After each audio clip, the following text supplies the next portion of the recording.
What if the greatest act of faith wasn't to die for your God, but to simply disappear for him? In the early Middle Ages, a radical group of Irish monks did just that. They practiced something they called white martyrdom, casting themselves out onto the open ocean in tiny leather boats. They weren't looking for a new land. They were trying to find God in the vast, terrifying emptiness of the sea. This is the story of their unbelievable voyages and the otherworldly monasteries they built at the very edge of the world. After the Roman Empire fell, Ireland became an unexpected fortress of Christian scholarship. But for some monks, the local monasteries just weren't cutting it.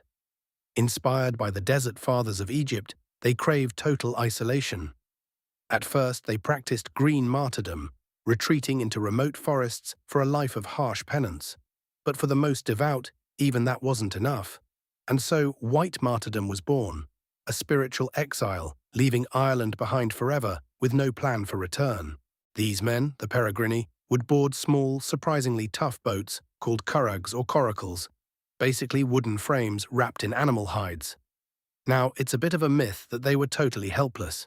They had sails and they had oars, but they set off with few provisions and no maps, putting their entire existence in God's hands.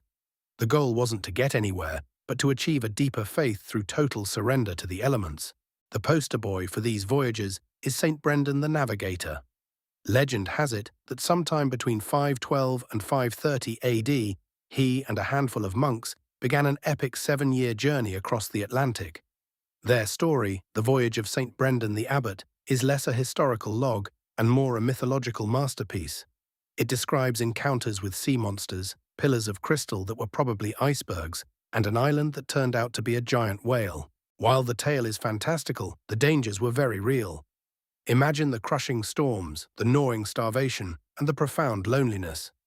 In 1976, an explorer named Tim Severin proved just how incredible these monks were. He built a replica curragh and sailed it all the way from Ireland to Newfoundland, showing that this seemingly impossible journey was, in fact, possible. Though there's no hard evidence Brendan himself ever made it, Severin's trip proved that the skill of these early sailors was no legend. So what was the reward for those who survived this ordeal? They found their promised land not in some gentle paradise, but on jagged, windswept islands in the North Atlantic. The most stunning example is Skellig Michael, a sheer pinnacle of rock rising 700 feet from the sea, nearly 8 miles off the Irish coast. Sometime around the 6th century, a small community of monks founded a monastery here.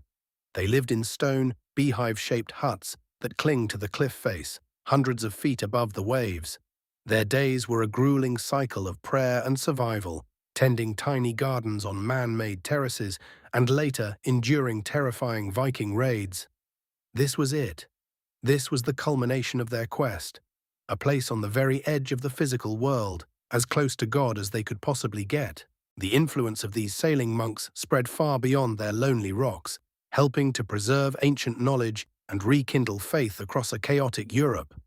The hauntingly beautiful monasteries they left behind, especially the UNESCO World Heritage Site of Skellig Michael, are a stark testament to their radical faith and almost unbelievable endurance.